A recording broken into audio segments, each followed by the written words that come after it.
conferencia queremos tratar de empezar lo más puntual posible. Yo sé que todavía hay grupos que están firmando la asistencia, pero para no atrasarnos demasiado, quiero adelantarles algunas cosas.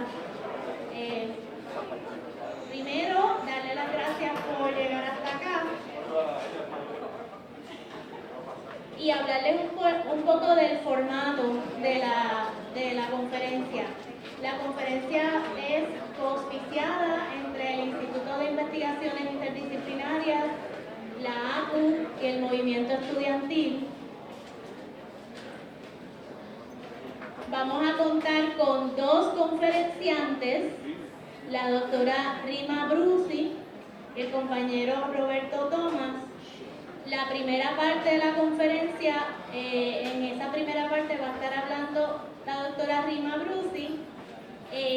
Vamos a dar un espacio de preguntas como de 10 minutos específicamente para la presentación de ella, y más o menos la idea es que a las 11 más o menos empecemos con el compañero Roberto Tomás y tenemos, hasta las 12 para su conferencia, y luego de 12 a 12 y media pueden hacer también preguntas, ¿ok? Así que más o menos así es como hemos dividido el espacio. Ustedes deben tener dos papelitos. Uno que es para evaluar la actividad, si les gustó o no les gustó, y ahí pueden usar su celular para entrar la información. Y el otro es un papelito como este, que es para ustedes hacer preguntas o comentarios. Rima les va a hablar un poquito más de eso. Así que, sin mucho más atraso, voy a presentar a nuestra conferenciante, la doctora Rima Brusi, nuestra primera conferenciante. Es amiga de muchos años, es antropóloga cultural, escritora, estudiosa de las instituciones de educación superior, ha publicado mucho sobre la sociedad y la cultura de Puerto Rico en el contexto de neoliberal, del capitalismo del desastre, y fue profesora en la UPR Mayagüez por muchos años. Luego trabajó en el Education Trust, que es como un think tank o un centro de investigación sobre educación, y ahora mismo se desempeña como investigadora en el Centro para los Derechos Humanos y la Paz del sistema CUNY en Lehman College. Estamos bien contentos de tenerla aquí hoy en Puerto Rico, así que sin más rodeos, los dejo con ustedes.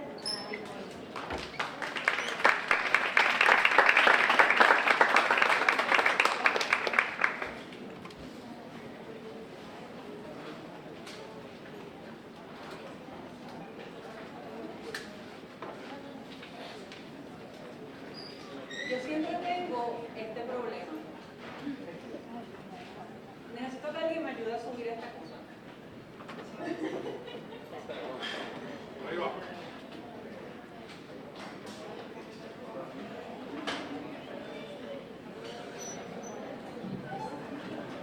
Pero mientras tanto les cuento que es un gran honor estar en Calley. Es un gran honor estar en Calley. Calley es mi segundo campus de la Universidad de Puerto Rico, en términos de campus favorito. Y la única razón por la cual Calley es el segundo campus, secretamente les digo que es el más bonito, pero la única razón por la cual es mi segundo favorito y no el primero es porque yo estudié mi bachillerato en el campus de Mayagüez hace unos años. De manera que, pues, este es mi segundo campus favorito y yo estoy bien feliz de estar aquí. ¿Se escuchan? Sí. Me mantengo cerca. Si en algún momento voy a contar con los amigos de este lado para que me indiquen si en algún momento me estoy alejando del micrófono y no se oye, me dan unas señales de alarma o algo.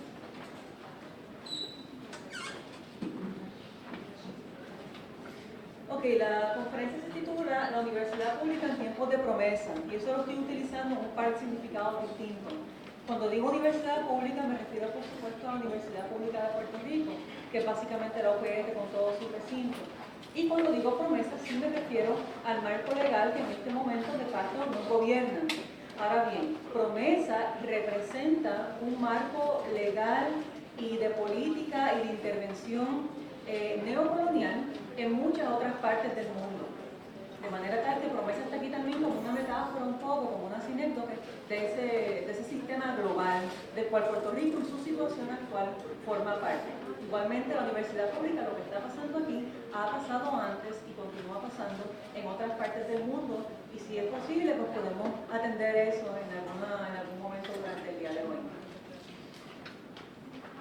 Mi trabajo a través de los años se ha enfocado en la conexión entre desigualdad y educación, especialmente la educación superior pública.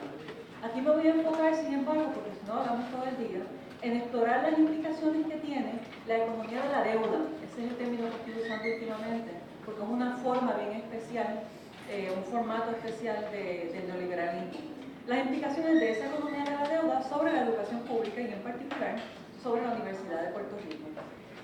Y me temo que debo empezar resumiendo una secuencia de eventos que probablemente muchos de ustedes ya conocen, así que voy a intentar hacerlo rapidito. Puerto Rico no solía salir mucho en las noticias en Estados Unidos, especialmente las noticias en periódicos de récord como New York Times o Washington Post, en parte porque la invisibilidad es parte del coloniaje, ¿no? Pero la hipervisibilidad también lo es.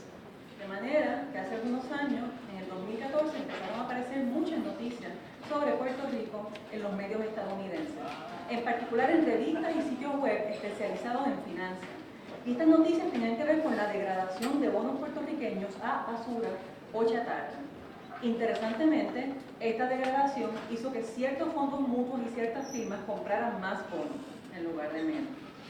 En el 2015, más noticias, ahora en periódicos nacionales, incluyendo el New York Times, porque el entonces gobernador Alejandro García Padilla declaró finalmente la deuda de la isla impagable y anunció que su gobierno estaría buscando, y cito, concesiones significativas, cierro cita, por parte de los tenedores de bonos. A los tenedores de bonos en cuestión, lo que llaman en la corte de la jueza swing creditors, y me refiero aquí especialmente a las firmas poderosas que habían comprado muy alegremente los bonos chatarra, que se supone que sean high risk, high reward, pero ellos no querían ningún risk, querían todo el reward. Así que a estos tenedores de bonos no les gustó para nada el anuncio del gobernador, ese lenguaje de concesiones que sonaba a quiebra. De modo que este grupo organizó y financió una campaña bastante manipuladora y siniestra, por cierto, en contra de cualquier forma de quiebra para Puerto Rico. Puerto Rico no tiene un mecanismo de quiebra establecido por su condición colonial o de territorio. No tiene las herramientas que tienen las ciudades de Estados Unidos, no tiene las herramientas que tienen los países independientes. Esta campaña incluyó cabildeo, anuncios en distintos medios y la comisión de investigaciones e informes a terceros. Este anuncio que escogí para el slide es particularmente horrible porque este fue un anuncio que esta gente comisionó, en este caso el grupo ad hoc de tenedores de bonos, donde básicamente tenía una serie de ancianos que alegaban que su retiro estaba básicamente en riesgo, destruido, si Puerto Rico reestructuraba su deuda.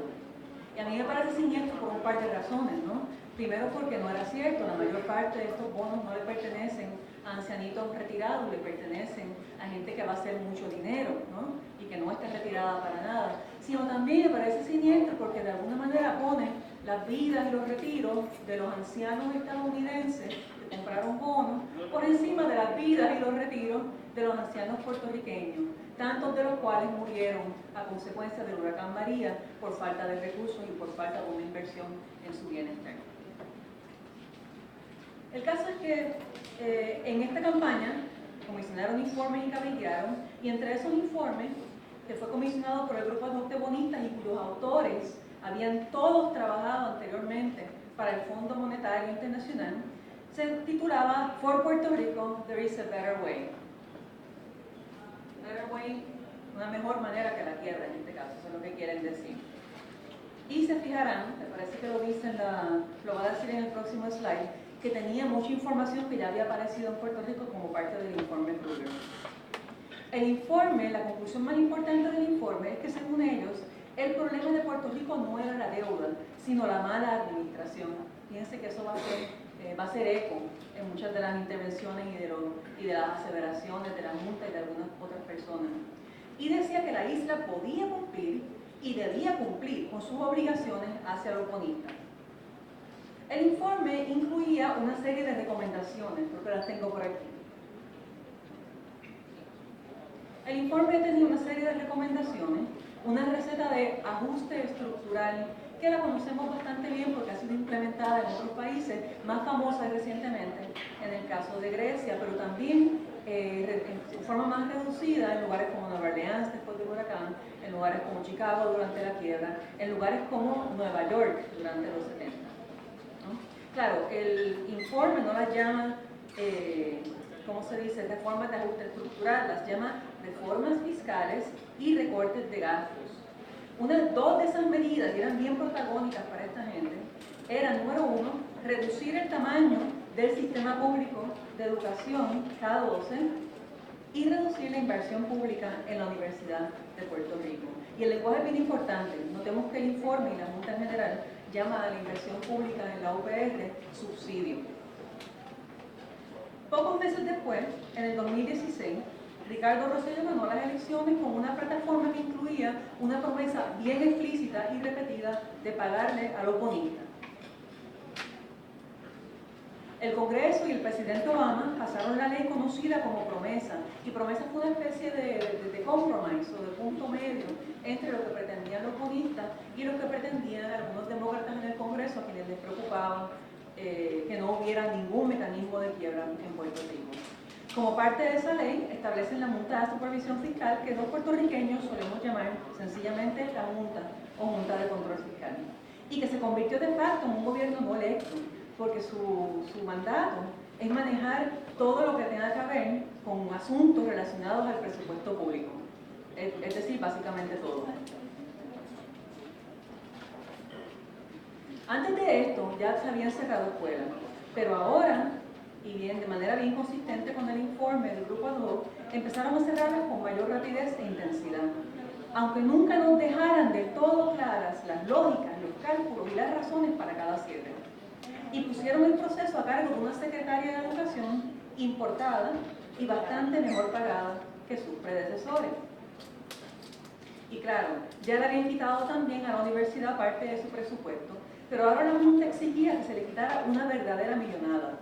Primero 350 millones, luego 450, finalmente 512. Ahora mismo nadie sabe exactamente cuántos. Nunca parecen estar del todo claros esos cuántos, esos cómo y esos por qué de los recortes. Tras una serie de interinatos, pusieron el proceso a cargo de un presidente también importado y bastante mejor pagado que sus predecesores. Los huracanes del 2017 no detuvieron ese proceso de desmantelamiento, sino que más bien sirvieron para acelerarlo y facilitarlo. María especialmente dejó al desnudo la posición particularmente desventajada de una isla que está atrapada en la intersección entre colonialismo y capitalismo. Se crea a partir de María y se está creando ahora mismo frente a nuestros ojos, no solamente a nivel de gobierno, sino también a nivel de las agencias, a nivel de la universidad misma, lo que algunas personas llaman hollow state, estado hueco.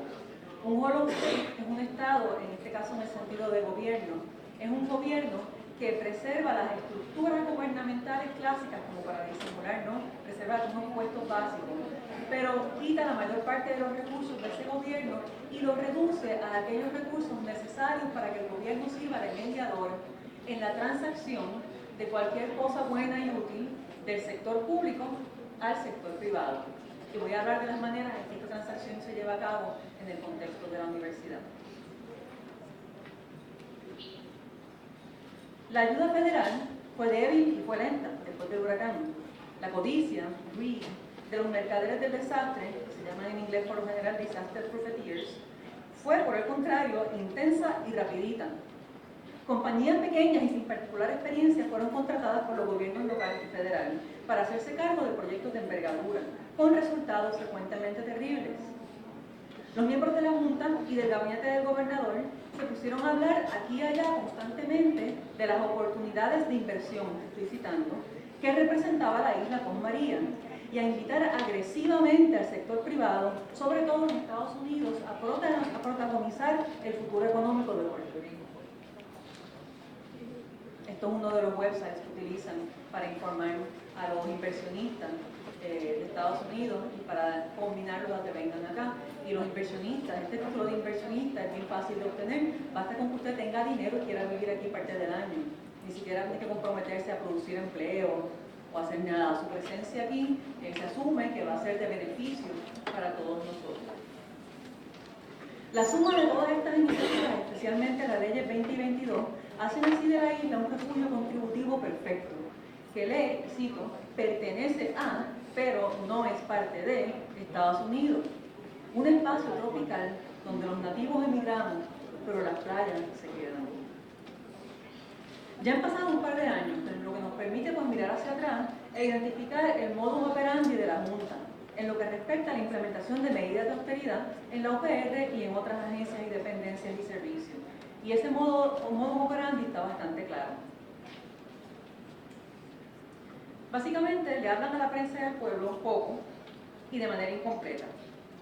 Luego le piden planes fiscales a los funcionarios, gobernador, presidentes universitarios, etc.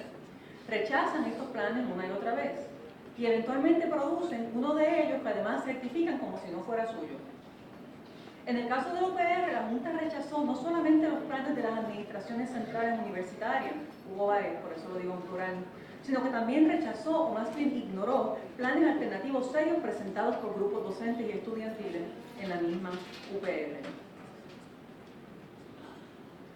Cuando la Junta anunció, aprobó y certificó su propio plan, muchas personas puertorriqueñas, especialmente aquellos que crecimos en los 80, por aquello de una reírse por no llorar, pensamos inmediatamente en Cuca Gómez. Yo lo fabrico, yo lo apruebo, yo lo certifico. El impacto más inmediato y claro del plan es el aumento dramático en la matrícula y las cuotas estudiantiles. También hace referencia a, cito, reducciones de personal, cambios a los planes de salud y de retiro. Y esto ha sido especialmente confuso, al menos para mí en la distancia. Se refiere a la creación de unos conglomerados que a veces en algunas de las muchas y contradictorias representaciones gráficas de ese cambio giran en torno a unos epicentros que se mueven de una parte para otra y que se llaman hubs, que han cambiado sus planes varias veces y que representarán, dicen ellos, un ahorro de algún modo, que nadie le explica al público o a la comunidad universitaria convincentemente. La UPR no tiene instituciones comparables en la isla. Tiene más de 100 años, un largo historial de logros, docentes premiados, la mayor parte de la actividad de investigación y creación, tiene museos, tiene hospitales, tiene red sísmica, tiene reservas naturales, jardines botánicos, servicios comunitarios. Entonces, ¿por qué la Junta decide atacar a la UPR primero y de una manera tan agresiva? Básicamente le están quitando más de la tercera parte de su presupuesto. Yo vivo en el Bronx. La gente piensa en el Bronx como este espacio eminentemente urbano, pero en el Bronx hay animalitos, hay fauna, venados, zorrillos. Los miembros de la Junta son como los zorrillos del Bronx. Siempre elegantes, siempre bien vestidos, nunca te miran a los ojos. Una sabe que están por ahí, pero no se dejan ver. Y cuando te topas con uno en la oscuridad y te le acercas demasiado, te arriesgas a una peste que se queda flotando en el ambiente por muchas horas y te atormenta a ti y a los tuyos. A la Junta y a los suyos les gustan las reuniones a puerta cerrada o fuera de la isla. Y cuando se asoman voluntariamente al ojo público, suele ser para tirar una bomba apestosa tipo, por cierto, el recorte ese que te pedí para la universidad ya no son 350 millones, ahora son 450. No te explican por qué y te dejan con la peste. No hace mucho hubo un panel en Nueva York, donde yo vivo, sobre el estado actual de la isla, tras 2 años de promesa. Yo no iba a ir, pero la peculiaridad de este panel es que uno de los panelistas era extraordinario, un miembro de la Junta. Salió. Algunos amigos míos decidieron no ir, decían cosas como, mira, no puedo bregar con ese tipo ahí, no le des legitimidad a eso, vamos a salir más frustrados de lo que llegamos. Y tenían razón, claro, pero yo soy de esa gente que tiene que mirar la aguja cuando te sacan sangre. Y yo veo películas de crímenes, de true crime, cuando estoy ansiosa. De modo que me tengo que interesar en estas cosas y averiguar sobre estas cosas como una manera de manejar mi ansiedad, porque si no lo hago es peor. Así que fui para allá.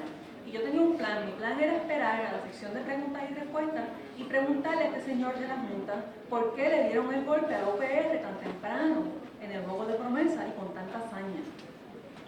Bueno, y podemos especular por qué, claro está. Pero el punto es que la Junta nunca nos había dicho, y eso a mí me mata. Y además ya les dije, pues, el morbo.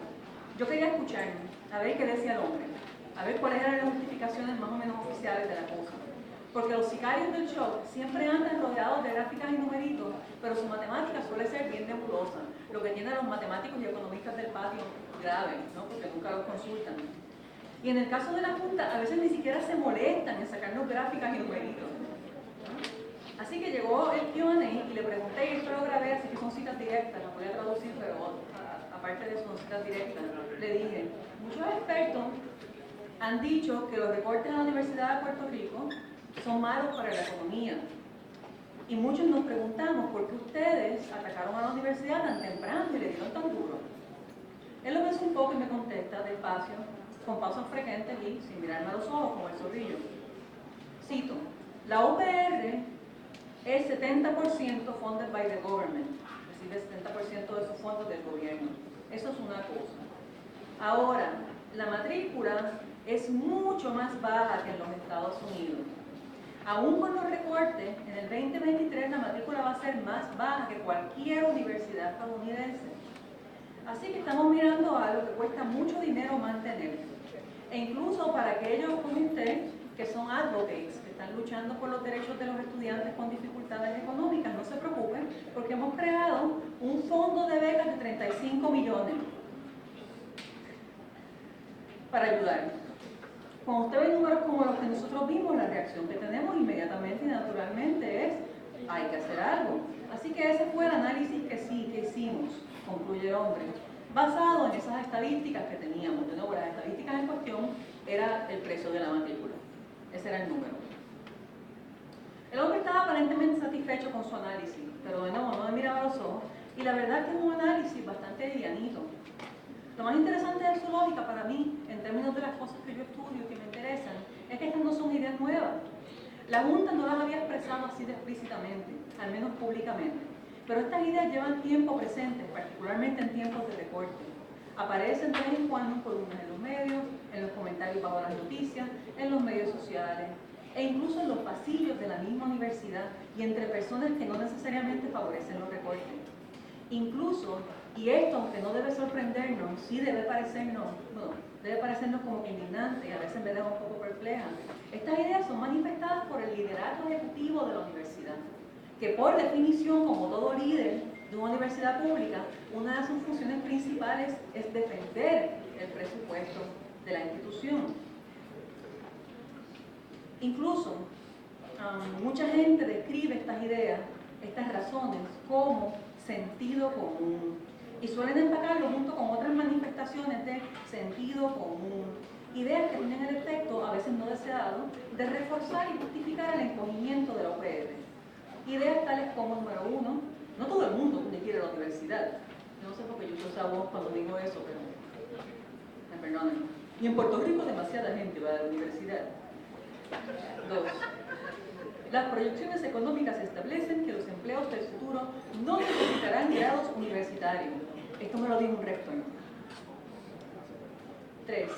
En comparación con Estados Unidos, la UPR tiene demasiados recintos, muy cercanos unos a otros para una isla tan chiquita. ¿Qué obsesión esa con la pequeñez, no? Y 4. Que la UPR está demasiado politizada y que eso es culpa de su dependencia en el gobierno. La conversación estaba moderada de manera estricta y el hombre salió corriendo en cuanto tuvo la oportunidad, así que no pude reaccionar públicamente a su explicación, pero aquí va. Primero, la UPR es relativamente accesible.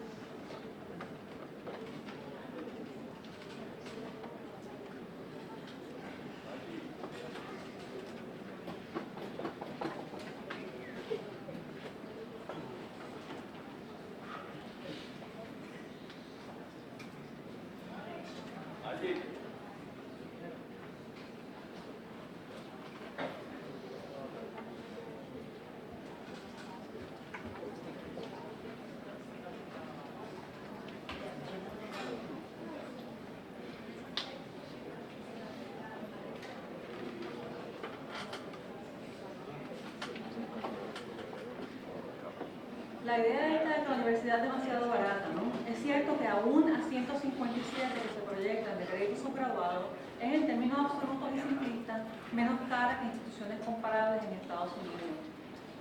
Pero el colega Jaime Calderón ha hecho un estudio recientemente que indica que considerada en el contexto de las condiciones locales, tales como mediana de ingreso familiar, el costo de estudiar en Puerto Rico, aún en la UPR y aún con los aumentos, es dramáticamente más alto que la institución comparable promedio en Estados Unidos. Esas becas que el hombre me ofreció como solución son además insuficientes, porque si usted piensa, asumiendo una carga típica de 15 créditos por semestre, los 35 millones ayudarían solamente a 7.500 estudiantes, que es entre 10 y 15% del estudiantado. Y esto es en una isla donde 44% de la población y 50% de la juventud vive por debajo del nivel de pobreza. Segundo, la idea de que no todo el mundo tiene que ir a la universidad es profundamente problemática, particularmente en países con tanta desigualdad como el nuestro, el más alto de Estados Unidos, que de por sí ostenta uno de los más altos del mundo. En una economía diferente, tal vez. En un mundo ideal, distinto, sí, posiblemente sería muy fácil obtener un empleo con un grado de high school. Pero en economías como la nuestra y la de Estados Unidos, que es la que aparentemente la Junta quiere que imitemos, la educación superior es uno de los poquísimos vehículos que nos quedan de movilidad social. Y es la herramienta principal que usan las personas, especialmente las mujeres, para salir de la pobreza. Y además, esto a mí me mata, la mayor parte que usted escucha a alguien diciendo no todo el mundo debe ir a la universidad, por lo general esa gente no está pensando en sus propios hijos, está pensando en los hijos de otra gente que viven en otra parte. Por su parte, la idea de que en Puerto Rico demasiada gente va a la universidad tampoco se sostiene. En Puerto Rico, cerca del 30% de la población tiene un grado de bachillerato, que es exactamente la misma cantidad que en Estados Unidos. Y en algunos países donde el mercado de empleo es tal que sí se consiguen empleos con high school, como por ejemplo Finlandia, más gente, no menos, va a la universidad. En Finlandia el 41% de la población tiene un grado universitario, por lo general público. Claro, este aparente desprecio por los estudios universitarios tiene sentido en el contexto de los planes de la Junta, que incluyen un aumento en empleos de bajo salario y una reducción del salario mínimo para los jóvenes a $4.25 la hora, que sencillamente no nos da para vivir. En cuanto al argumento de demasiados recintos para una isla tan chiquita, también se cae. Nueva York tiene más campuses públicos que Puerto Rico relativo al tamaño de su población, 88 campuses públicos en total. Lo mismo pasa con California, y en el caso de California los primeros 2 años en los colegios comunitarios son de hecho completamente gratuitos. La distancia es además un asunto muy relativo. La isla podrá ser menor en tamaño que Nueva York o California, pero no hay subway. Para los pobres todo queda más lejos. Y los recintos más vulnerables al recorte del tamaño requerido atienden más estudiantes pobres y en todos ellos más mujeres y más mujeres pobres. Así que sí, la isla será relativamente pequeña, pero la transportación pública casi no existe y encontrar transportación barata a la universidad no es simple ni es trivial. En cuanto al argumento de que la fórmula, el dinero que se le asigna a la universidad, hace que la universidad esté politizada, bueno, la universidad sí está politizada, pero para eso justamente estaba la fórmula, para que la inversión fuera automática y no dependiera del capricho del partido de turno. Y en todo caso, me corrigen si estoy mal, y para corregirlo pueden usar estos papelitos que les dieron, ¿no? En todo caso, la Junta y los recortes, en lugar de aliviar la politiquería en la universidad, parecerían haberla exacerbado. En resumen, el problema con todos estos ejemplos de sentido común es que no hacen demasiado sentido. Común podrá ser, pero es más ideológico o cultural o aprovechado que sentido. Las razones verdaderas tienen posiblemente más que ver con el debilitamiento de la UPR como sitio de resistencia históricamente. Y me refiero aquí, por ejemplo, a las huelgas universitarias. El 48, 2010, la más reciente contra la Junta y los recortes.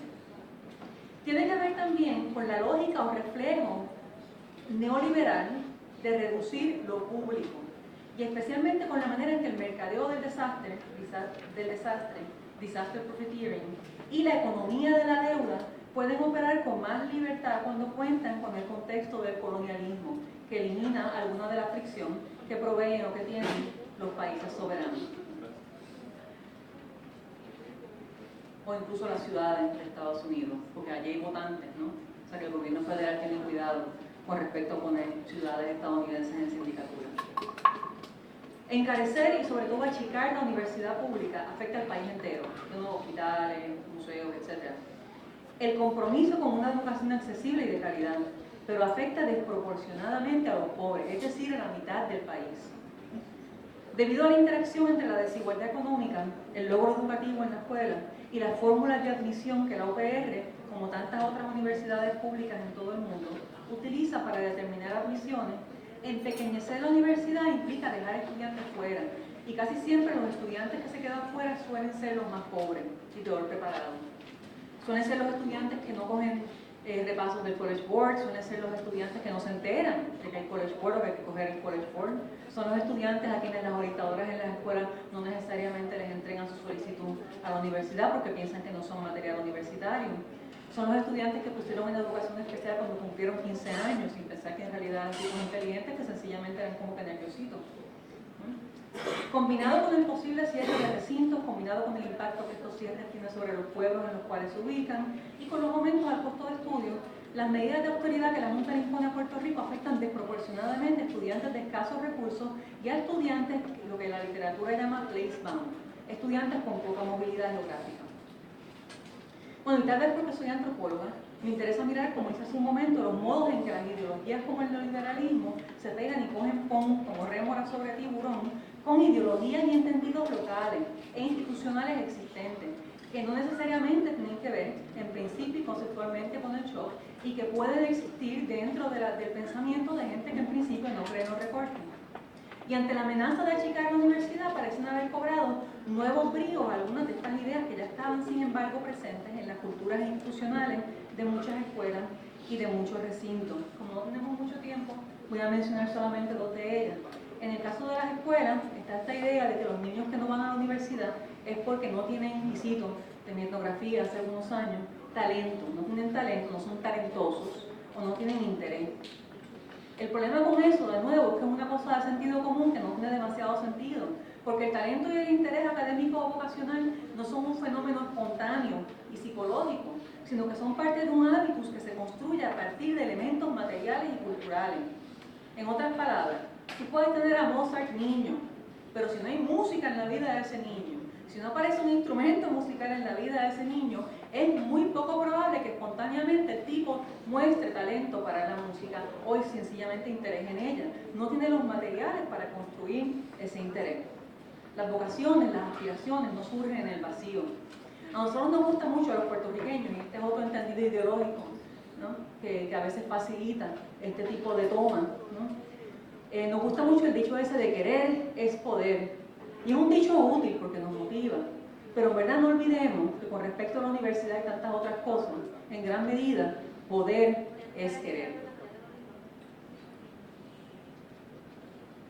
De hecho, parte del asunto de cultivar aspiraciones depende de saber que la universidad existe, saber lo que tiene adentro y preferiblemente visitarla, que es otra razón para no cerrar los recintos pequeños, que son a los cuales la mayor parte de los estudiantes de la isla en realidad tienen acceso. Y esto lo digo porque algunos de los entendidos más frecuentes que yo escucho expresados a veces por colegas mismos que son gente inteligente y que son gente buena, es que lo que hay que hacer es cerrar los recintos pequeños e invertir los recursos en 3 recintos principales, Ciencias Médicas, Río Piedras y Mayagüez. Mi posición es que eso sería un desastre para el país. Bueno, pero en todo caso, ¿qué pasaría con todos esos estudiantes y todas esas estudiantes que se quedarían fuera de la universidad si se implementan los recortes de la Junta? Y esta verdaderamente me parece que la parte más novedosa que yo traigo a la mesa hoy. Algunos de esos estudiantes no van a estudiar, punto. Algunos irán a alguna institución privada sin fines de lucro, como la Inter, por ejemplo, o Sagrado.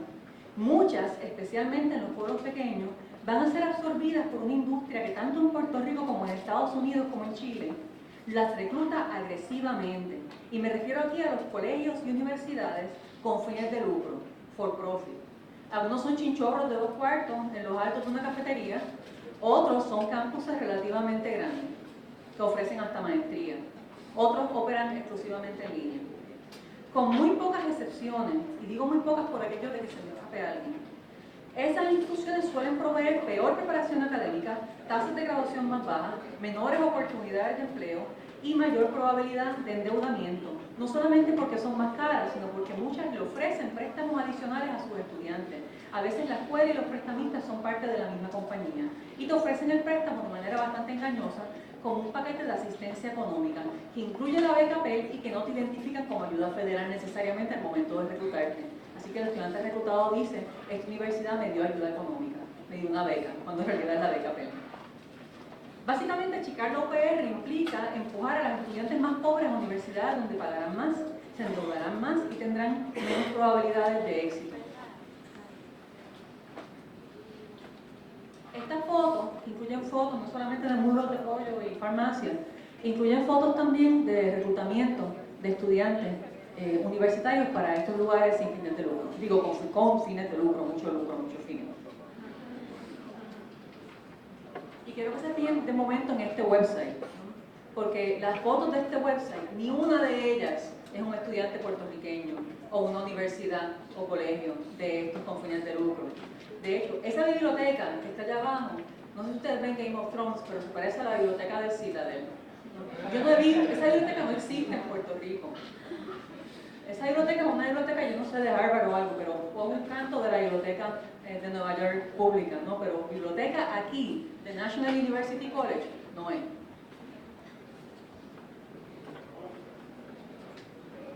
Así que estos anuncios para mí representan la agresividad del reclutamiento, porque yo tomé fotos de 45 anuncios como estos en total, y lo hice en un tramo de media milla, entre San Germán y Lajas, que es un desierto, un cantito ahí que es un desierto universitario, que lo será aún más si cierran recintos de la UPR, como por ejemplo el de Ponce.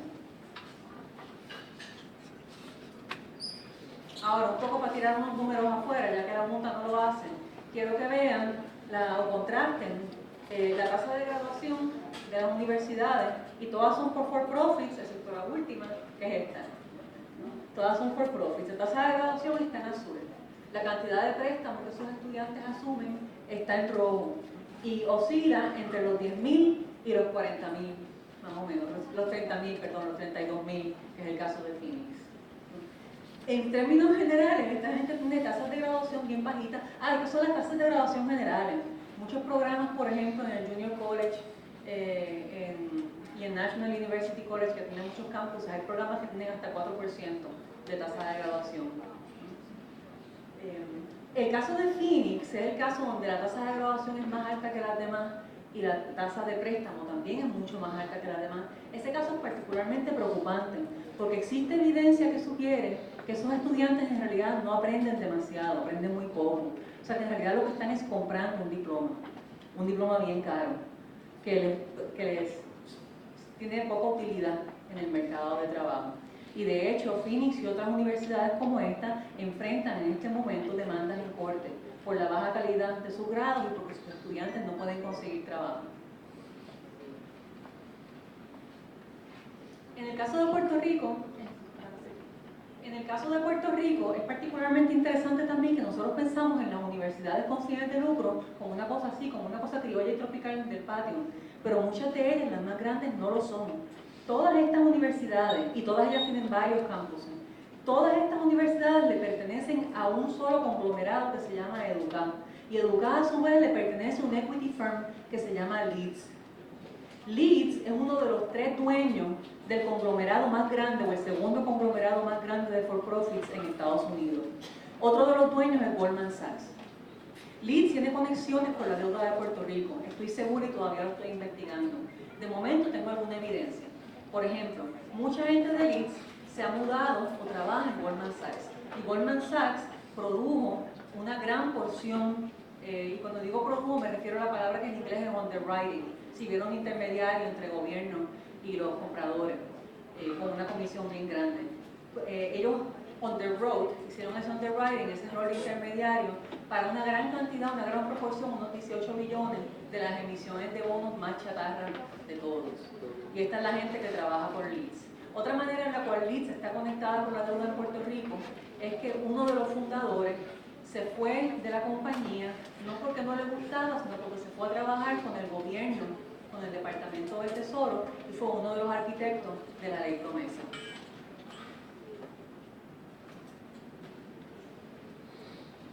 Esto es otro ejemplo de cómo las for-profits reclutan bien agresivamente, y también un ejemplo de cómo hay una cosa que se llama covert for-profits que se pintan como non-profits.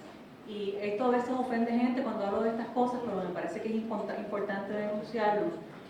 Ana Geméndez, en Florida, Ana Geméndez es un non-profit en Puerto Rico, pero en Florida ha movido todas sus operaciones a cargo, las ha puesto a cargo de un for-profit que se llama Admus.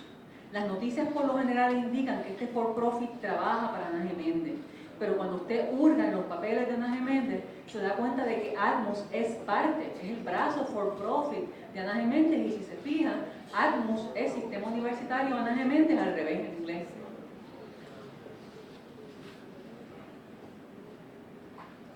Finalmente, y me alejo de estas notas para avanzar, pero puedo contestar algunas de estas cosas en el Q&A. Finalmente, para añadir asunto a la afrenta, nuestra comisionada residente, después de María y antes de María, sacó un solo bill, un solo proyecto de ley propuesto por ella que tiene que ver con la educación superior. ¿Tenía que ver acaso este proyecto de ley con ayudar a la Universidad de Puerto Rico, que fue la que más destrucción experimentó después del huracán? No. El proyecto de ley de esta señora era para apoyar a las for-profits exclusivamente, que llaman eufemísticamente propietarias. A las for-profits exclusivamente para permitirles acceder a más fondos del gobierno.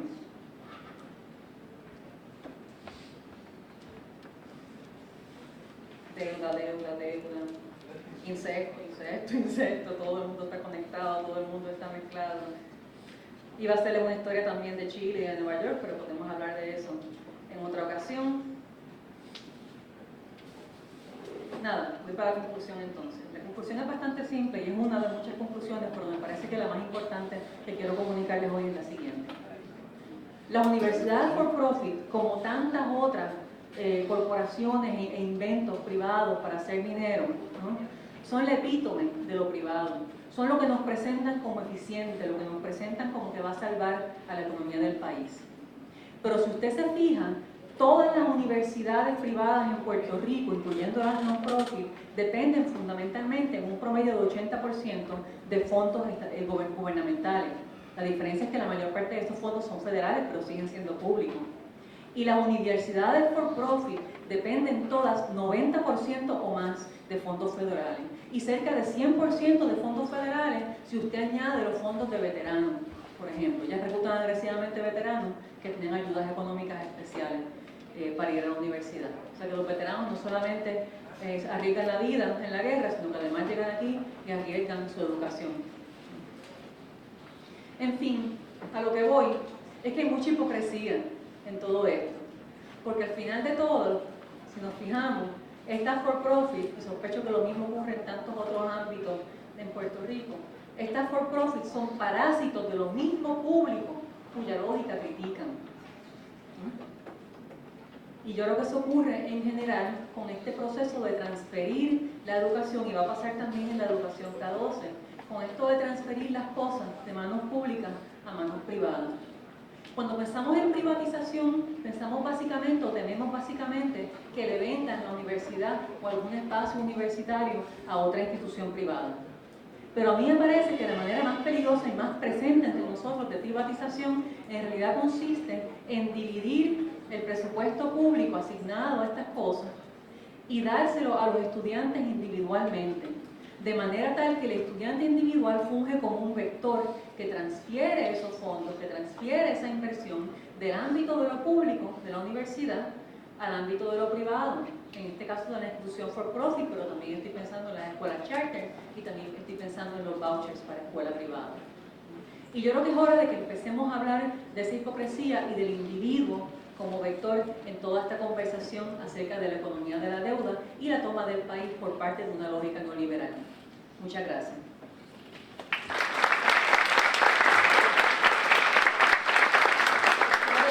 Quiero decir un par de cositas. ustedes van a tener dos papeles, uno de ellos es la evaluación de la actividad, que eso es aparte, eso se queda aquí en el recinto, solo procesan aquí en el recinto. El papelito chiquito es por si acaso se quedan sin decirme algo durante la sesión de preguntas y respuestas. Ahí pueden reaccionar al contenido y me interesaría mucho escuchar no solamente sus preguntas, sino también sus comentarios, sus ideas o sus experiencias personales de cómo se manifiestan o no estos procesos dentro del contexto de la universidad. Gracias. Muchas gracias, Rima. Quiero exhortarles a que tomen un tiempito para escribir esas preguntas y no me las hagan llevar. Yo voy a estar dando vueltas por aquí, me pueden hacer llegar el papel. Lo que vamos a hacer es que voy a darle paso al compañero Roberto Thomas para que pueda hacer su intervención. Para no tener una sesión ahora mismo de preguntas muy atropellada y muy cortita. Y entonces después vamos a tener hasta las 12:30 para hacerle, y le pueden hacer preguntas a cualquiera de ellos dos, ¿ok? Así es que voy a dejar que el compañero del movimiento estudiantil presente brevemente a Roberto, a quien le damos las gracias por asistir. Vamos a pasar entonces a su conferencia y como les dije, yo voy a estar pasando por aquí que si me quieren pasar las preguntas para Rima, se las puedo ir dando para que ella las pueda ir leyendo y contestarle entonces la sesión de preguntas que sería para ambos. ¿Estamos? Sí, sí. Sí. También que sepan que de 2 a 3, Rima Brusi va a estar en el Instituto de Investigaciones Interdisciplinarias para todo aquel que quiera pasar a hablar con ella sobre cómo los recortes están afectando la gobernanza, ¿verdad?, de la institución, los estudiantes y profesores que trabajan en senados académicos, en proyectos, ¿verdad?, de la institución, dirigiendo, que han sido ex líderes de diferentes comités, etcétera, que puedan pasar de 2 a 3 en el Instituto de Investigaciones Interdisciplinarias. Y cualquier otra pregunta que le quieran hacer. Así que sin más nada, le dejo al compañero para que presente a Roberto. Bueno, pues nada, esto nosotros desde el movimiento estudiantil, el Comité de Enlace Comunitario y la Asociación de Sociología, hicimos el acercamiento a Roberto Thomas para que nos viniera a hablar un poco sobre su tiempo que él estuvo en la universidad, cuando él estuvo en las huelgas del 2005, en la huelga del 2010, y luego se ha movido hacia lo que es el trabajo comunitario y actualmente pues es un organizador comunitario en la organización comunitaria y de abajo en Salinas. Así que nada, ahora lo voy a hacer con Roberto para que hable sobre todo.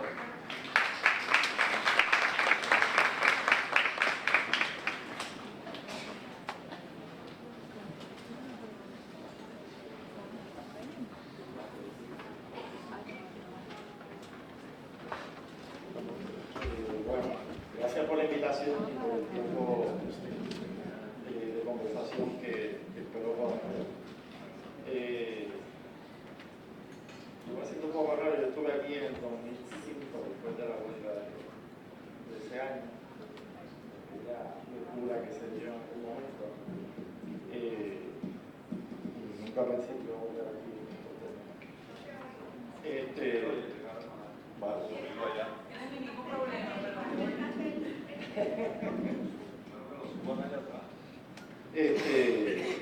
bueno, nada. Primero, precisamente la invitación que nos hicieron fue, no estaba dentro de este formato, luego pues nos acoplamos a esto para que no estuviéramos haciendo dos cosas a la misma vez. Y espero no ser muy disruptivo con lo que voy a decir, porque precisamente venía un enfoque particular. En el sentido de que, y de hecho, yo espero que esto no parezca que estoy dando una charla de esas de TED, pero bueno.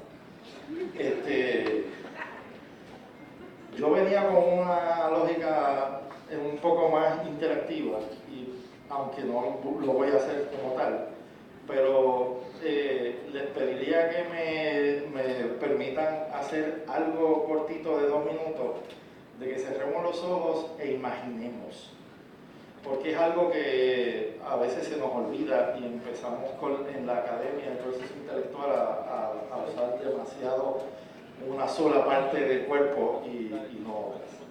Y la pregunta es, ¿cómo es la universidad que ustedes ven, la que quieren, la que ustedes se imaginan? Y cuando hablo de eso estoy hablando de cuál es la visión de la universidad que tienen. Y las visiones están compuestas de tripas, más que de cerebro, también de cerebro, pero no, si están hechas exclusivamente de cerebro, no se sienten. Y esa tripa es la que hace que uno se levante todos los días a comerse el mundo, a buscar que esa cosa que uno está viendo para el futuro se dé. No, uno no se levanta todos los días a decir, no, porque Marx en el capítulo tal del Capital planteaba que según las relaciones de poder y el plusvalor que generan, eso no es lo que pasa. Así que un poco, les pido que por 2 minutos cerremos los ojos, imaginemos y que alguien se atreva a decirnos cómo se siente, cómo se ve, cómo huele, cómo se dan las relaciones en esa universidad que queremos, si es que hay una universidad que queremos. Bueno, eso sería una pregunta muy particular. ¿Les parece? ¿O es una locura que suena muy al garete para un espacio como este?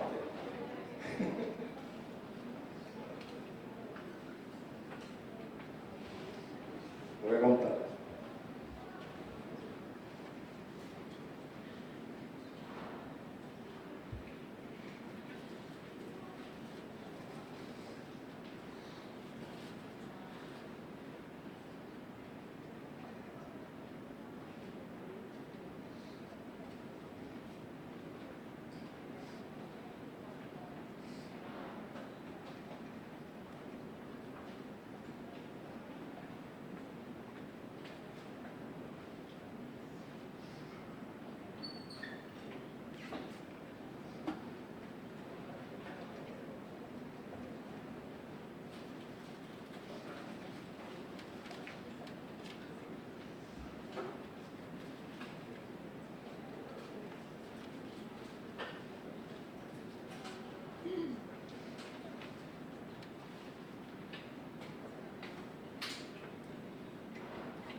Se duerma.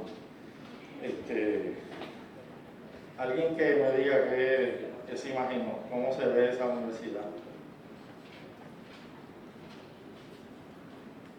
¿Quién se atreve? ¿Cómo se siente? ¿Qué huele eso? Genera felicidad, frustración, ansiedad. Tristeza, alegría. ¿No? Me imaginé con los portones abiertos, con unos profesores que me volaran la cabeza, una biblioteca bien grande, sitio donde yo pudiese interactuar y la gente estaba sonriente, la gente estaba contenta, la gente estaba bien estimulada, había gente compartiendo con otra gente, los profesores teníamos recursos en las oficinas, había un ambiente bien agradable para estudiar. Bueno, pues de eso estoy hablando. Yo un poco traigo esto porque precisamente yo creo que es importante que podamos empezar a vislumbrar qué es la universidad que queremos vis-a-vis la que tenemos, porque a veces se nos confunden ambas cosas y hablamos de una universidad que está en ciernes, en algunos espacios, en las grietas en donde la institucionalidad ha permitido o hemos encontrado esas grietas y las hemos mínimamente mantenido abiertas, sino es que hemos podido hacer más grande esa grieta, pero la institucionalidad como tal, la que dirige el proceso y la que está cimentada en una filosofía y en un proyecto político, económico y social en particular, sigue existiendo y y está en contradicción con esa que podemos decir que queremos. Y me parece importante, aunque sea problemático traer el tema, porque es algo en la que se nos va la vida cuando empezamos a definir cómo es que vamos a construir esa universidad que queremos. Porque la que tenemos está cimentada en haber empezado a formar a los maestros que iban a empujar el proyecto de asimilación de Estados Unidos cuando entró invadiendo Puerto Rico. La que tenemos es la que una serie de intelectuales y políticos montaron para facilitar el proceso de modernización / colonización del país, porque éramos demasiado poco civilizados, demasiado poco occidentales, demasiado poco modernos, y no habíamos asimilado esa gran riqueza que nos imponían de Europa y del primer mundo. Así que había que modernizar a la gente de la cañona, dejar de hacer que dejaran de pensar en pajaritos preñados y sanganaces premodernas, y empezar a empujar a que todo el mundo se convirtiera en primer mundo, intelectual y epistemológicamente. Y obviamente eso también venía con el interés de formar a todos los cuadros técnicos que iban a montar el proyecto de manos a la obra y de industrialización y occidentalización del país.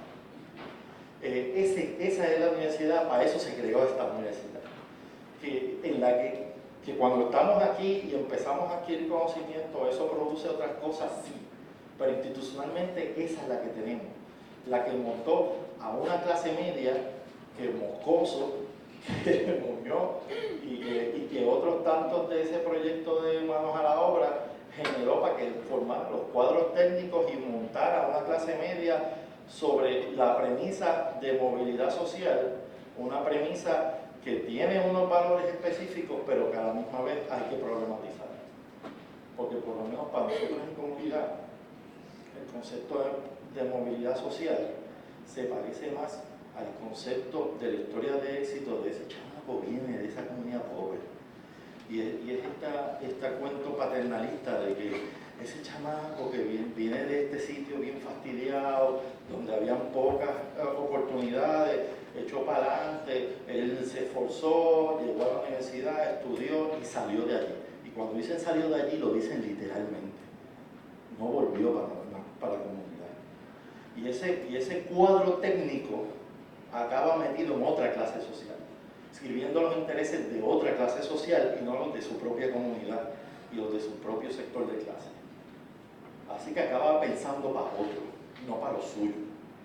Y esta universidad promueve eso, promueve que nuestros cuadros intelectuales, como decía Gramsci, los orgánicos, los nuestros, los que son bien inteligentes y salen de nuestro barrio, se vayan de nuestro barrio y no vuelvan a nuestro barrio a no ser a folclorizar al barrio. A decir, coño, yo te voy a llevar cuando vayamos en el paribos a conocer a doña Yaya, que hace unas empanadillas y unas alcapurrias bien tremendas con el paño en la cabeza y toda esta cosa. Entonces lo que acabamos haciendo es folclorizando nuestro propio barrio y no relacionándonos en términos horizontales para que realmente el conocimiento que adquirimos aquí se convierta en conocimiento socializado para nuestra comunidad, para que realmente adquiera las herramientas para echar para adelante. Así que me parece que el concepto de movilidad social, como se ha ido narrando constantemente históricamente a partir de una de las cosas positivas que tiene la Universidad de Puerto Rico, hay que problematizarlo para que realmente responda a los sectores de clase que son para los que se supone que está hecho esa universidad que queremos y que no es la que tenemos. Y en ese sentido hay que problematizar también las maneras en que se escoge cómo entra la gente del barrio a la universidad. Porque hay unas dinámicas de privilegio de clase que hacen que los datos que tenemos planteen que la mayoría de nuestros jóvenes y nuestras jóvenes pobres están en otras universidades gastando más dinero para recibir peor educación, como se planteó anteriormente. Y eso nos convoca a repensar esa universidad en cómo es que vamos a reorganizar la manera en que nos relacionamos con esa juventud, con esos sectores de clase, para que podamos realmente plantear que la universidad es del pueblo. Y aquí traigo otra pregunta. ¿Qué significa público o privado? Porque decimos la universidad es del pueblo, pero la gobernanza de la universidad, las estructuras universitarias están en manos del Estado. Y yo no sé si estamos a las alturas de este momento histórico en seguir reproduciendo que el pueblo y Estado son la misma cosa y se pueden intercambiar conceptualmente. Y es una cosa que estamos haciendo, por ejemplo, en Ideobajo, en Salinas. Coquí Solar, por ejemplo, pretende construir una comunidad solar en el Coquí, en Salinas, que tiene a menos de 1 milla a la planta termoeléctrica más contaminante del país, para que este aire esté así de frío hoy aquí, y a la Carbonera a 4 millas más hacia el este. Y se están planteando, vamos a construir un proyecto social distinto a partir de la energía, pero se lo están planteando en términos de somos nosotros quienes vamos a dirigir este proceso, nosotros y nosotras. ¿Dónde queda? ¿Qué estamos haciendo? ¿Privatizando la autoridad? Podemos decir que un proyecto organizado gestionariamente y que busca apoderarse colectivamente de los procesos de beneficio y de gestión y producción colectiva que tiene el país, ¿es privatización o hay que problematizar ese binomio de público y privado que nos ha metido en la lógica de que para evitar que el capital adquiera, defendemos al Estado que también trabaja para el capital? Entonces, realmente, ¿qué es lo que estamos logrando al meternos en esa lógica tramposa que nos deja peleando en el mismo circuito que está hecho por los sectores de clase que dominan el proceso y el sistema?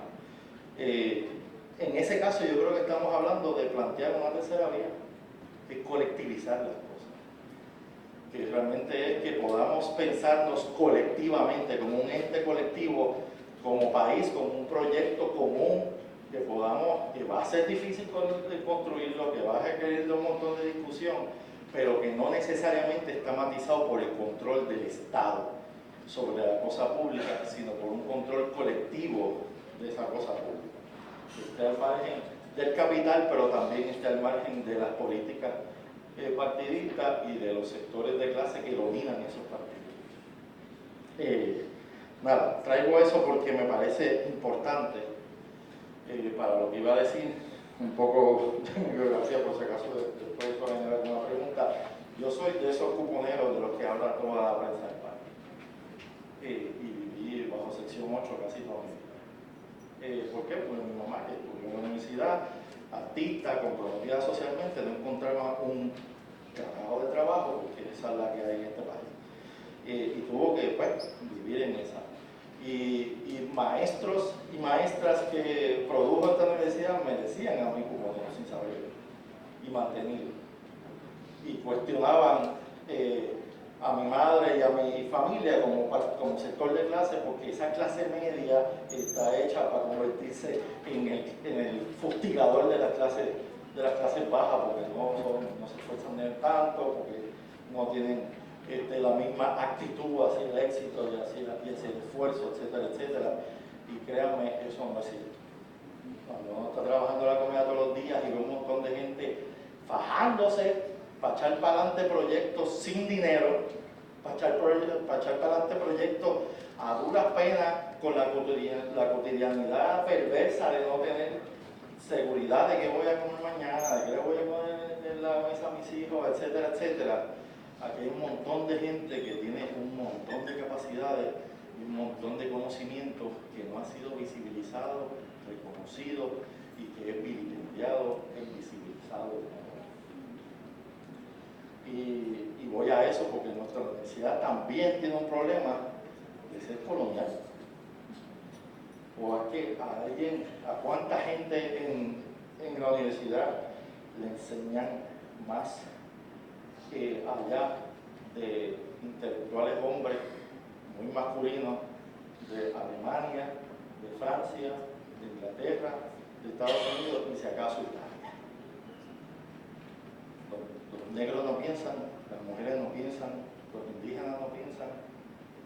O sea, hay un montón de cosas que arrancarle a esta universidad para que realmente responda a otros sectores de clase. Yo sé que hay muchos profesores y muchas profesoras que tratan de romper ese cerco, pero la institucionalidad, vuelvo y repito, que es la que domina el proceso, está cimentada en una lógica bien colonial de que que epistemológicamente lo que debemos reconocer son hombres blancos europeos y americanos como productores de conocimiento, más nadie produce conocimiento.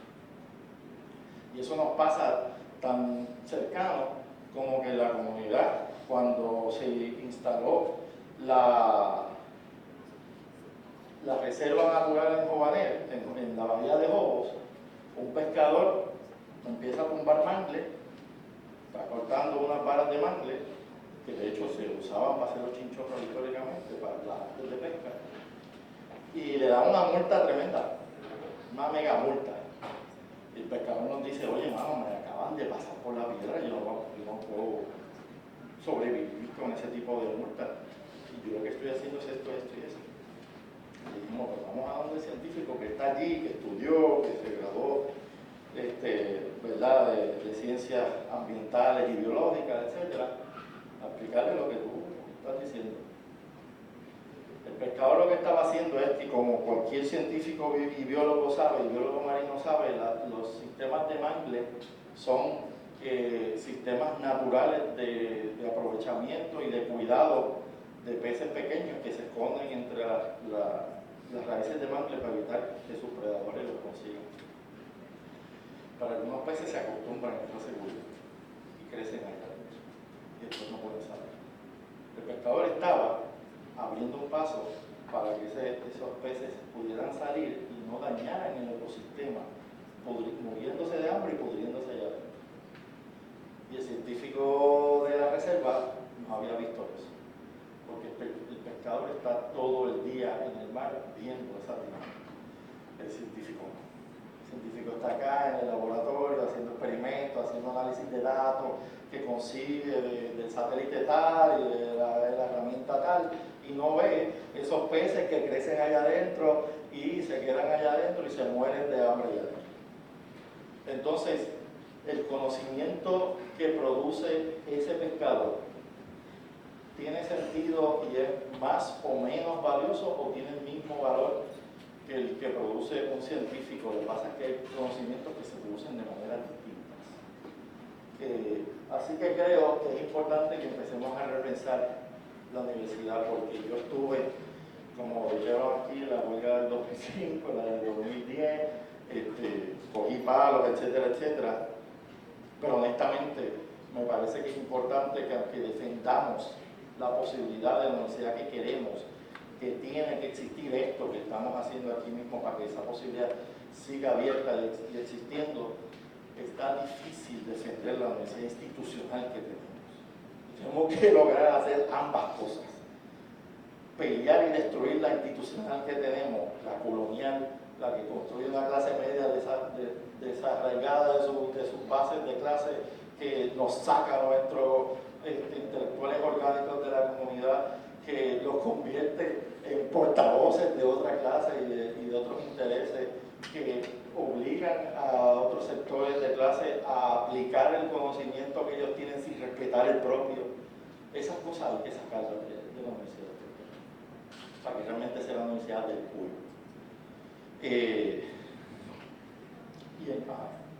Y nada, en ese proceso pues hubo muchas peleas desde el 2005 al 2010, pero pues la cosa que me había pedido Sebastián, quizás en preguntas se pueda atender más ¿verdad? Con más profundidad.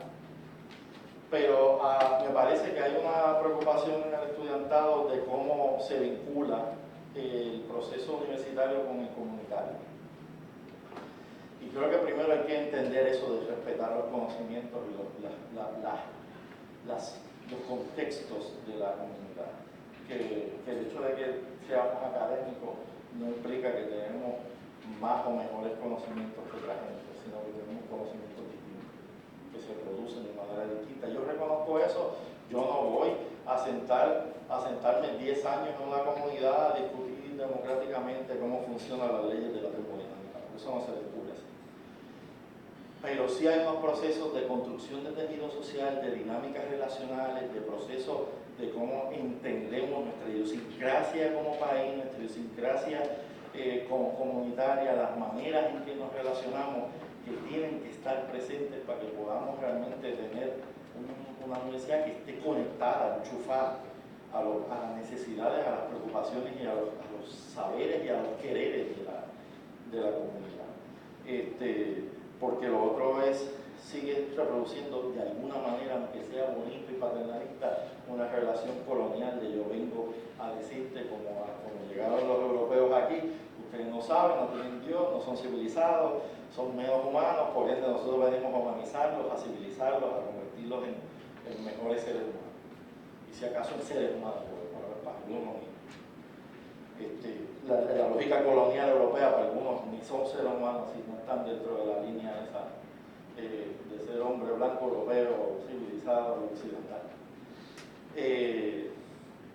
Así que nosotros en algún momento en la huelga 2010 estábamos discutiendo por qué nosotros estábamos metidos en la Universidad de Puerto Rico, encerrados en el recinto, algunos de nosotros, no todos, encerrados en el recinto defendiendo aquello como un bastión, como en estrategia militar, el high ground, ya estamos en la loma y el que nos venga a atacar tiene que meterse aquí para sacarnos, cuando la educación y ese proyecto de universidad estaba allá afuera, no estaba allá. Y empezamos a construir lo que se llamó en aquel momento Somos Comunidad, Somos Estudiantes, que pretendía empezar a aprovechar de hecho alguna efervescencia que creó aquella huelga, en parte porque los medios, y eso es un tema que los estudiantes creo que deben discutir, porque los medios en algún momento estaban contra Fortuño y les parecía chévere traer la reminiscencia del mayo del 68 y poner todo lo que estaban haciendo como la cosa más bonita, porque le seguía la agenda que tenían contra Fortuño, y tan pronto nos pusimos muy radicales, salimos la alfombra debajo de los pies y parecía que estaban siendo prudentes y ecuánimes frente a un estudiantado que se le había ido la bola. Porque primero los habían abordado, le habían dicho que parecía, tú sabes, mayo francés y bla bla bla, y de momento se pusieron al garete y ya, hasta ahí, no podemos apoyarlo más. Pero el pueblo sí estaba apoyando aquí. Yo me acuerdo entrar a una pizzería, por ejemplo, que dijeron, tú eres estudiante, y tenía menos ganas en aquel momento, toma, 8 pizzas para la huelga, sin decir nada, simplemente porque veían, que intuían que uno era estudiante, que uno estaba metido, y es verdad, Fortuño nos está pasando por la piedra y ustedes son los únicos que están dando la pelea. Pero allá encerramos, entendíamos, ¿verdad? Empezamos a tener una lejanía con ese mismo pueblo que nos estaba apoyando, porque estábamos metidos allá adentro, y lo que esperábamos es que la gente llegara allá al frente a apoyarnos. Y un poco, ¿verdad? Yo digo que yo soy ateo que más cita la Biblia, me parece importante, hay mucho conocimiento allí, y la diferencia política que hizo Jesucristo frente a Juan el Bautista es que Juan esperaba que la gente llegara allí y se bautizara con él. Y Jesús dijo, yo voy a buscar a la gente. Y por eso, ¿verdad? Por aquello que estaban cerca de la Semana Santa. Y yo creo importante que insistamos en eso, en que nosotros tenemos que estar conectados con nuestras bases y con nuestros sectores de clase, de dónde venimos, y reconocer, allá afuera hay un montón de necesidades, un montón de gente que no está esperando a que el Estado le responda, ni el capital, que está operando con la autogestión a partir de sí, y es la lógica que tenemos ahí debajo, sí nosotros protestamos, sí nosotros resistimos, sí vamos a exigir lo que se supone que el Estado cumpla con nosotros, que casi nunca lo hace, pero también vamos a construir por él, nosotros y nosotras, porque ese mundo que queremos no se lo vamos a dejar al Estado que ha hecho este desastre.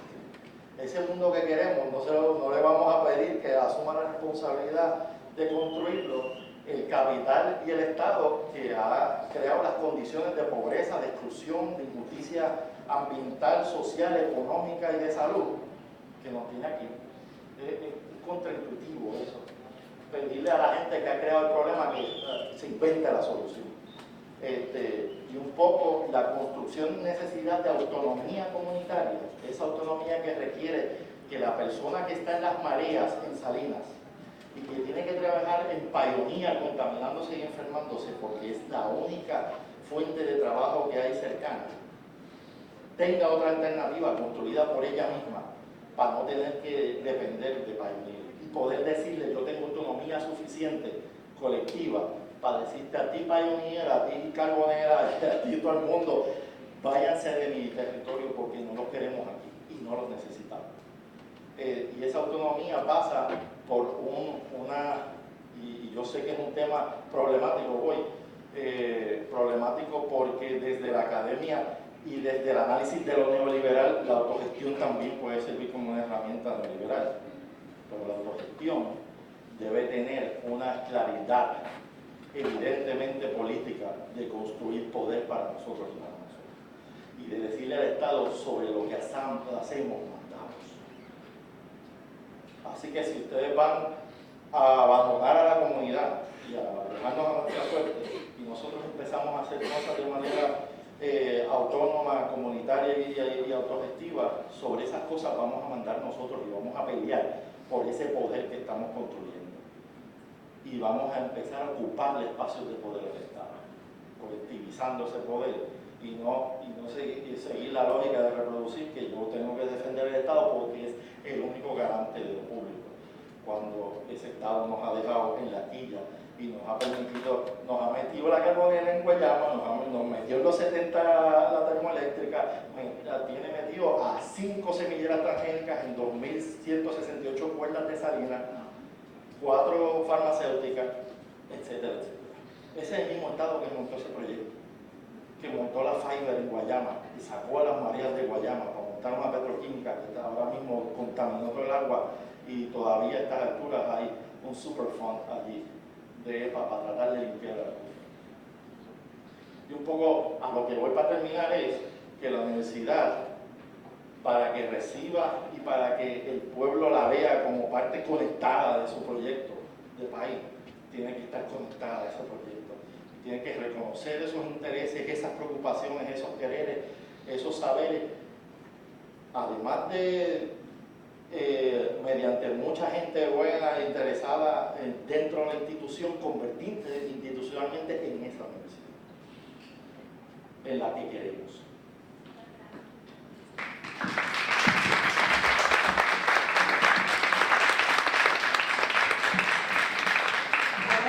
Está bien alto para mí. Bueno, gente, muchas gracias. Queremos ahora que de verdad haya un espacio. Le voy a pedir a los dos conferenciantes que pasen por acá para que haya un espacio de diálogo, de preguntas. Parte del proyecto comunitario que nos habla Roberto requiere que nos escuchemos, que hablemos, que nos expresemos y hagamos preguntas en ese sentido. Ya Rima recibió una pregunta escrita, si tienen más, por favor, compártanla. Los dos nos han traído puntos bien provocadores, ¿verdad? Así que espero que sea constructiva y por favor anímense a preguntar y ninguna pregunta es mala, ninguna pregunta es tonta, las preguntas son oportunidades para aprender y unos de los otros, así que anímense a hacerlas y a dialogar. Rima, si quieres atender la primera pregunta que te hicieron.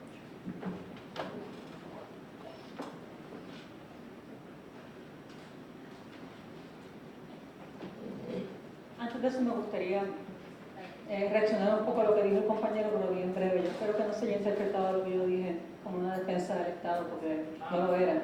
Todo lo contrario, era una denuncia contra el Estado hueco y contra el Estado cómplice. Y también notar, porque esto es una pregunta bien común, a través de mi trabajo con estos temas, que es un trabajo no solamente dentro de la universidad, sino con las comunidades.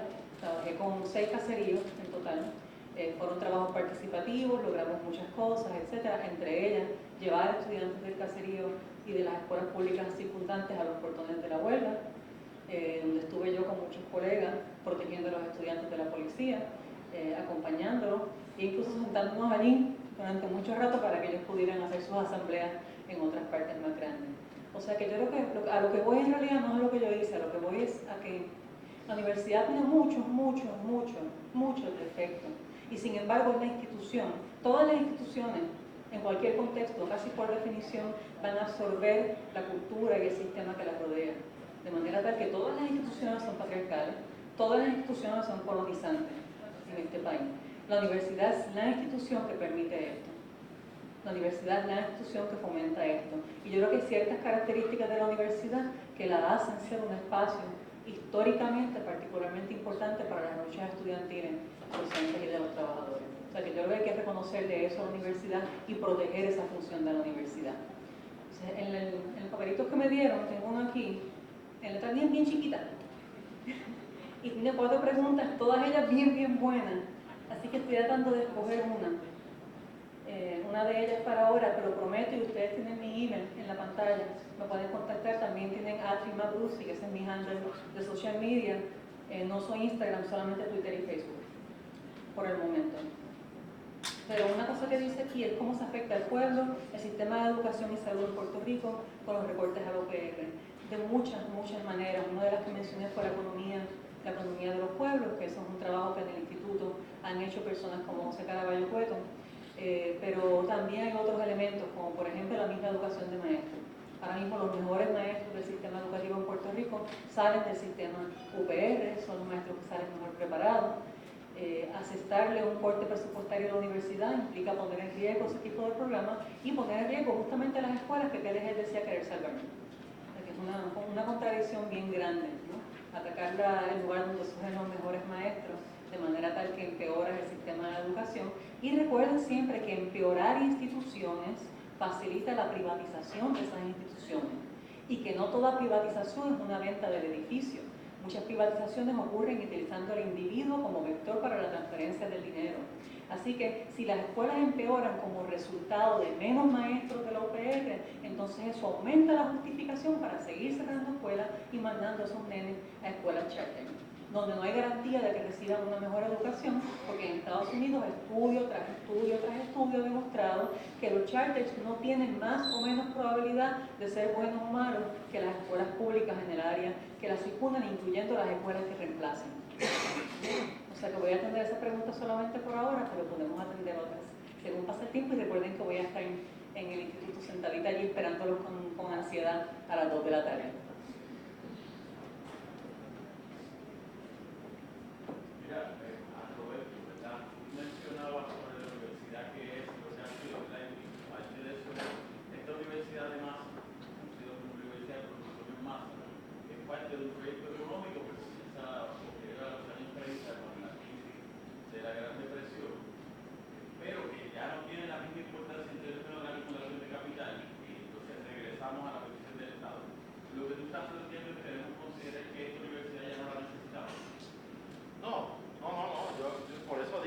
Yo creo que hay que seguir defendiéndola, porque es la condición de posibilidad de que exista la que queremos. Pero que defenderla sin plantear cuáles son los cambios que queremos que se den en ella, es reproducir la lógica de que para evitar lo peor que es la privatización, que es el capital en su manifestación más burda, pues nos retrotraemos al mal menor, que es que la siga administrando este Estado corrupto, terrible, colonial, con la lógica colonizante y elitista que sí tienen la institucionalidad. Porque, vuelvo, cuando yo hablo para mí una cosa es la universidad, con todas las mayúsculas que puede tener, como la estructura de la institución y lo que hacemos los y las universidades. Eso, para mí son cosas distintas. Porque la institución universitaria, la universidad, está producida con ese principio. Y la produjo Benítez, como yo, como Coso, para ese proyecto de modernizarnos, de sacarnos del monte, que dejáramos de hacer estupideces premodernas moderna, cuando se supone que había todo un mundo industrial, civilizado que producir en este país. Y la universidad fue principal en ese proceso epistemológicamente de producir esos conocimientos, de producir esa noción, esa cosmología específica moderna con toda esa narrativa moderna. Pero al mismo tiempo creó también una mejoría dentro de los sectores subalternos y trabajadores. Sí, no, eso está ahí, pero vuelvo y repito, fue como un subproducto por default de lo que hacen los universitarios y las universitarias y no lo que pretendía institucionalmente. Por eso hago esa diferenciación. Y en ese sentido me parece que una de las cosas que quería provocar era precisamente que pensáramos en esa pregunta, porque usualmente estamos matizados bajo la lógica cartesiana esa, bajo una lógica de constante conflicto que lo que busca es atacar al poder y debilitarlo para reproducir qué, porque no hemos pensado a priori de antemano cuál es el proyecto que queremos. ¿Cuál es la cosmovisión que tenemos sobre las relaciones humanas, sobre el rol que debe tener la universidad en ese proceso productivo de un nuevo mundo, de unas nuevas dinámicas relacionales, de unas nuevas dinámicas de proceso de poder? Porque yo tengo una compañera, ¿verdad?, de psicología que me dice, pues el poder es machanero, y yo no estoy hablando de ese tipo de poder, yo estoy hablando de la lectura más al chavo de la cosa, que es que se pueda, que las cosas sean posibles, y es el ejercicio de hacer que sea posible algo, y de que ese poder no sea de dominación, no sea capitalista, no sea de explotación y de crear miseria, dolor y muerte en otros. Y la universidad tiene un rol fundamental en poder generar los espacios para que esas discusiones de cómo construimos poder distintos, ajenos a la lógica de denominación se den, pero institucionalmente está ahí esa lógica.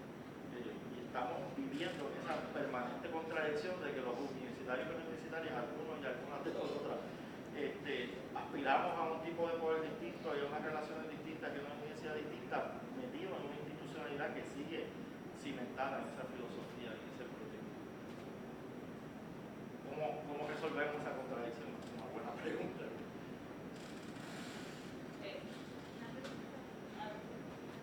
Yo, ¿verdad? Hace ratito vengo escuchando varias de la universidad, o qué es lo que produce la universidad. ¿Qué produce la universidad? Produce intelectuales o produce gente, profesionales que van a salir a un lado ahora. Y me estoy viendo, ¿verdad?, de dónde viene la universidad, cuál es el contexto que cimenta esta universidad social, político, la importancia que tuvo.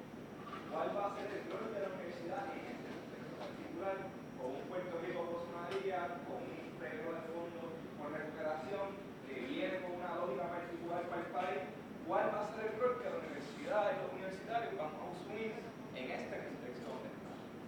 Yo creo que de ahí es que dónde yo estoy parado y qué yo quiero y qué es lo que se avecina en este país. Está claro, es una economía de turismo donde vamos a ser esclavos de los hoteles, de los hostales, de la comida rápida, de verdad, y nos vamos a quedar solamente a la gente necesaria para que eso ocurra. Esa es la lógica que se plantea, esa es verdad, eso es lo que yo puedo perfilar de las instituciones que se están dando en el país. ¿Y cuál va a ser el rol de esta universidad y de estos universitarios y de estas universitarias? Luego, para mí, por ahí debemos empezar a plantearnos, ¿verdad?, cómo nos queremos desarrollar entre nosotros y entre nosotros, cuáles van a ser nuestras vinculaciones, cuáles, ¿verdad?, si nosotros queremos que esto salga de otra forma que queremos hacer en la universidad, desde ese otro contexto. También, si no la mandamos, yo no creo que tenemos capacidad de hacer otra cosa. No lo estamos imponiendo, el mercado nos quiere llevar a trabajar, necesitamos trabajo, no es real, no tenemos chavos. Nosotros hay un grupo de gente que nos estamos reuniendo donde 6 de 30 tenemos trabajo. Y el resto que vienen de esta universidad, pues, que vienen de esta universidad, son unos compas que nos conocimos en el 2010, en el 2011, y seguimos por ahí en nuestra tabureta, ¿verdad? Pero, ¿qué vamos a hacer aquí?